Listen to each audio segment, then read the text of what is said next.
नमस्कार दोस्तों। आज हम इस वीडियो के अंदर साइंस पेडागोजी विज्ञान शिक्षण शास्त्र most important CTET MPTET UPTET written all state TET exam के लिए इम्पोर्टेंट जो बातें हैं उनको जानेंगे।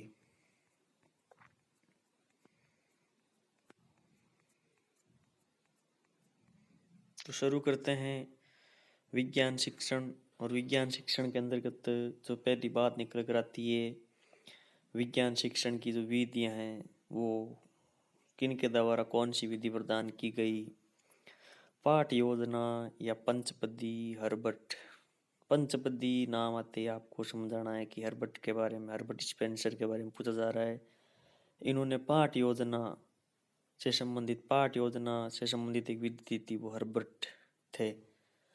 इकाई योजना का निर्माता, अगर पाठ योजना आए तो आपका उत्तर होगा हर्बर्ट, और इकाई योजना आए तो आपका उत्तर होगा मॉरिसन। जब इकाई योजना पूछा जाए तब उत्तर होगा आपका मॉरिसन। उसके बाद में खेल विधि का जन्मदाता हेनरी कोल्डवेल कुक। खेल विधि के जो जन्मदाता है वो कौन है? Caldwell cook. अन्वेषण विधि ऑरम स्ट्रॉन्ग, जिसकी भुजा स्ट्रॉन्ग होगी वही अन्वेषण कर सकता है, तो प्रोफेसर आरम स्ट्रॉन्ग। ये अन्वेषण विधि के प्रवर्तक, खोज विधि जो जिसको हम कहते हैं, उसके प्रवर्तक माने जाते हैं। अभिक्रमित अनुदेशन विधि के जन्मदाता है वो बीएफ स्किनर माने जाते हैं। और प्रायोजना विधि, प्रोजेक्ट मेथड के जन्मदाता है वो किलपेट्रिक थे।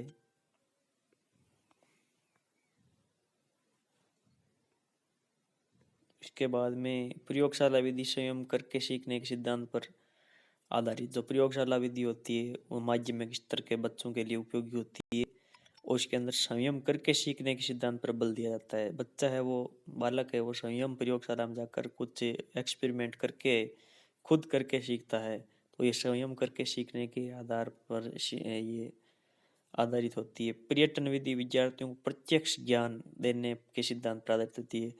जैसे ये कोई स्कूल है, स्कूल से कोई पर्यटन स्थल है, वहाँ पर ले जाकर विषय वस्तु का वहाँ सीधा ज्ञान करवाया जाता है।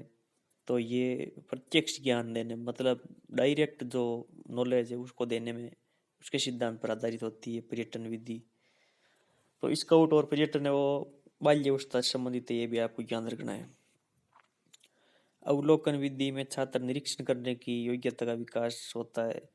अवलोकन, जैसे कोई आदमी प्रयोग कर रहा है तो उसको छात्र है वो देखते हैं, अवलोकन करते हैं, तो उनमें निरीक्षण करने की जो क्षमता है बालकों में, उसका विकास हो जाता है अवलोकन विधि के अंतर्गत। और अनुसंधान विधि में छात्रों में खोज की प्रवृत्ति को उद्दय होता है। अनुसंधान में प्रयोग एक समस्या बालकों के सामने है वो प्रस्तुत कर दी जाती है, और उस प्रस्तुत करने के बाद में बालक है वो उस समस्या का समाधान ढूंढते हैं। खोज प्रवृत्ति, उनमें खोज प्रवृत्ति आदत का निर्माण होता है। समस्या समाधान विधि में छात्रों में विचार तथा निर्णय शक्ति का विकास होता है। जब समस्या समाधान विधि उपयोग में ली जाती है तो बच्चों के सामने जब समस्याएं आती है या उपस्थित की जाती है, उसमें विचार और निर्णय शक्ति, निर्णय करने की जो क्षमता है उसका विकास होता है। इसी प्रकार छोटी कक्षाओं में अधिकतर प्रयोग प्रदर्शन विधि का प्रयोग उचित होता है। प्रयोग प्रदर्शन में क्या होता है?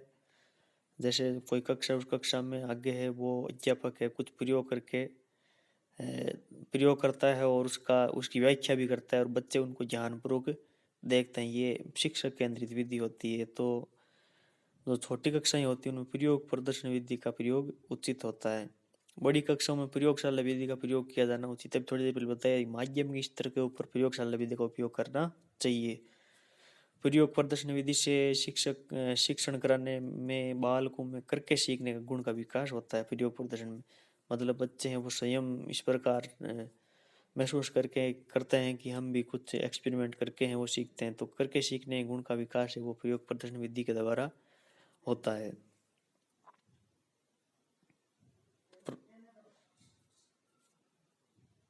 प्रायोजना विधि में कोई कार्य समस्या के रूप में बालकों के सामने प्रस्तुत किया जाता है और उस समस्या को बालक स्वयं सुलझाने का प्रयास करते हैं। तो प्रोजेक्ट मेथड होती है, उसके अंदर क्या होता है, कोई कार्य है वो कोई कार्य समस्या के रूप में है बालकों के सामने प्रस्तुत किया जाता है और उस समस्या को बालक स्वयं सुलझाने का प्रयास करते हैं। तो ये होती है प्रायोजना विधि, जिसके जन्मदाता कौन थे? किलपेट्रिक। प्रक्रिया विधि बाल केंद्रित विधि है जिसमें बालक को प्रधानता दी जाती है। बालक स्वतः स्वाभाविक रूप से क्रियाशील होता है। प्रक्रिया विधि बाल केंद्रित विधि होती है।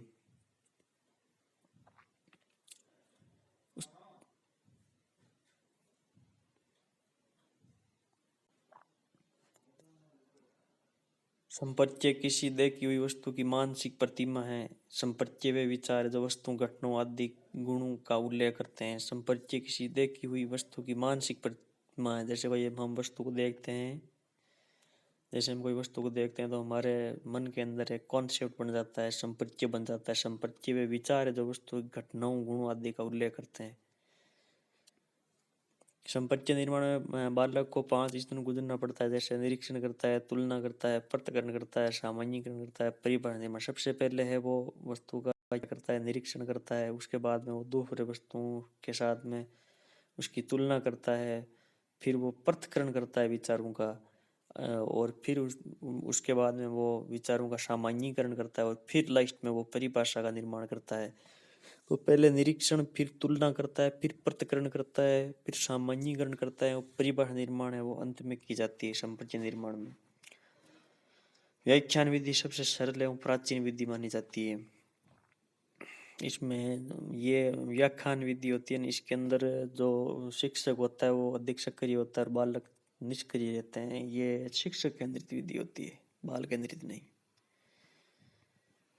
और उसके बाद में हम लेते हैं प्रयोजना विधि। जो प्रयोजना विधि है उसको लेते हैं। इस वीडियो में हमें प्रयोजना विधि के बारे में अच्छा बताऊं। प्रयोजना विधि के जन्मदाता कौन है? अमेरिकी शिक्षाविद विलियम हेनरी किलपैट्रिक थे। ये प्रयोजना विधि के जन्मदाता कौन थे? किलपैट्रिक। ये जॉन ड्यूई के शिष्य थे। प्रयोजना विधि है उसके जन्मदाता तो ये किलपैट्रिक थे, और किलपैट्रिक है ये किसके शिष्य थे? जॉन ड्यूई इसके शिष्य थे। तो अब जो ये प्रयोजना विधि है उससे संबंधित परिभाषाएं हैं 2-3, उनको हम देख लेते हैं। ये बहुत पहली जो परिभाषा इंपॉर्टेंट है। प्रोजेक्ट वह ऐसे हृदय स्वउद्देश्यपूर्ण कार्य है जो पूर्ण संलग्नता से सामाजिक वातावरण में किया जाता है। तो यह उद्देश्यपूर्ण क्रिया जो सामाजिक वातावरण में की जाती है वो, ये परिभाषा ये किलपैट्रिक के द्वारा दी गई थी। ये पहली परिभाषा है। दूसरी परिभाषा भी आपको याद रखनी है। दूसरी परिभाषा क्या है? प्रोजेक्ट एक समस्या मूलक कार्य होता है जो स्वाभाविक स्थिति में पूरा किया जाता है। तो आपको इसमें, क्योंकि ऑप्शन के अंदर किलपैट्रिक भी रहेगा, प्रोफेसर स्टीवेंसन भी रहेगा, पार्कर भी रहेगा, और चौथा ऑप्शन और कोई दे देंगे, और अधिकतर बच्चे हैं वो किलपैट्रिक ही करके आएंगे। तो इस परिभाषा को थोड़ा समझना है। प्रोजेक्ट एक समस्या मूलक कार्य है जो स्वाभाविक स्थिति में पूरा किया जाता है। ये प्रोफेसर स्टीवेंसन के द्वारा दी गई परिभाषा है।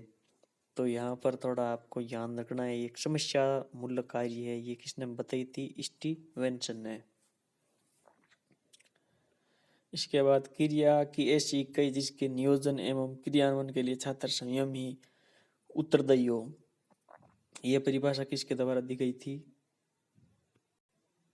यह परिभाषा दी गई थी पार्कर के द्वारा। किसके द्वारा दी गई थी? पार्कर के द्वारा।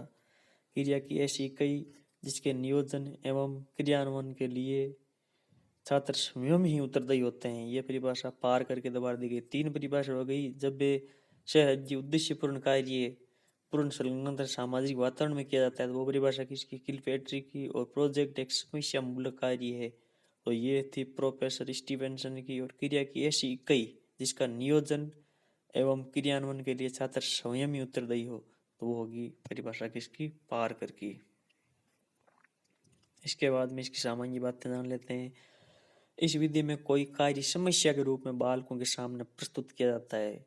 कोई भी कार्य उसको समस्या के रूप में बालकों के सामने दे दिया जाता है और उस समस्या को बालक स्वयं सुलझाने का कार्य करता है।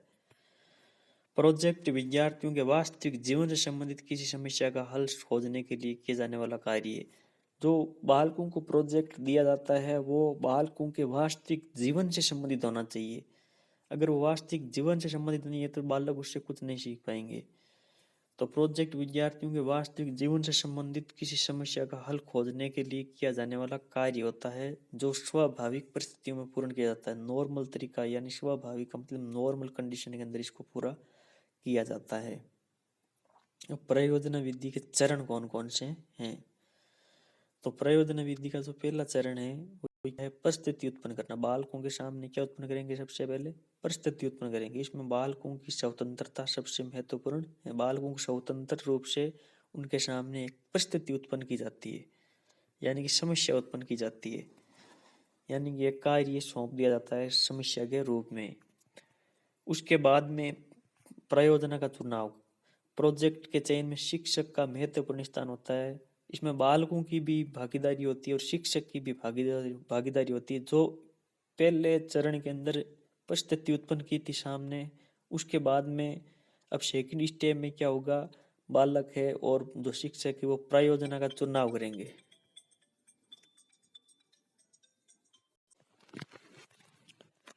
तो दूसरा चरण क्या है? प्रयोजन का चुनाव। प्रोजेक्ट के चयन में शिक्षक का महत्वपूर्ण स्थान होता है। बालकों की भी भागीदारी होती है और प्रयोजन का चुनाव कर लिया जाता है परिस्थिति उत्पन्न होने के बाद में। ये दूसरा चरण था।